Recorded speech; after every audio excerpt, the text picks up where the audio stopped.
qo'riqlash xizmati tomonidan faqatgina obyektlar qo'riqlanadimi yoki ma'lum bir shaxsni ham qo'riqlab bera olasizlarmi? Albatta fuqaroni uni xohishiga qarab turib, fuqaroni o'zini ham qo'riqlab bera olamiz. Ya'ni bularda fuqaroning talabiga qarab turib, xohlasa maxsus kiyim boshda yoki fuqarolik kiyimida xodimlarimiz, ya'ni sinovlardan o'tgan, sport mashg'ulotlari bilan shug'ullangan, bo'yi 1.95 dan baland, jismonan baquvvat bolalardan saralab olingan bola hisoblanadi. Demak, tushundimki, qo'riqlash xizmati hozirgi kunda murojaatchini xohishidan kelib chiqqan holda, xohlasa forma bilan, xohlasa formasiz, xohlasa qurol bilan yoki qurolsiz, shu murojaatni xohishidan kelib chiqqan holda qo'riqlarga olib bera oladi. Demak, shaxsni faqatgina yonida yuradimi ushbu xodim yoki mashina bilan ham xizmat ko'rsatasizlarmi? Albatta to'g'ri savol berdingiz. Ya'ni qo'riqlash xizmat xodimlari shaxsni o'zini yonida turib ham xizmat qilib bera oladi.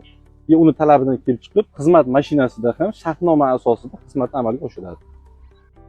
Demak, o'zini shu qo'riqlovga olmoqchi bo'lgan shaxs kimga murojaat qilishi kerak? Tartibi qanaqa? Shaxs qo'riqlovi orqali, nafaqat obyekt qo'riqlovi orqali murojaat qilmoqchi bo'lgan fuqarolar qo'riqlash departamenti qisqa 1131 qisqa raqamlariga, shunday ichki ishlar tizimida E-platforma orqali ham va saytlar orqali ham bizga murojaat qilishlari mumkin.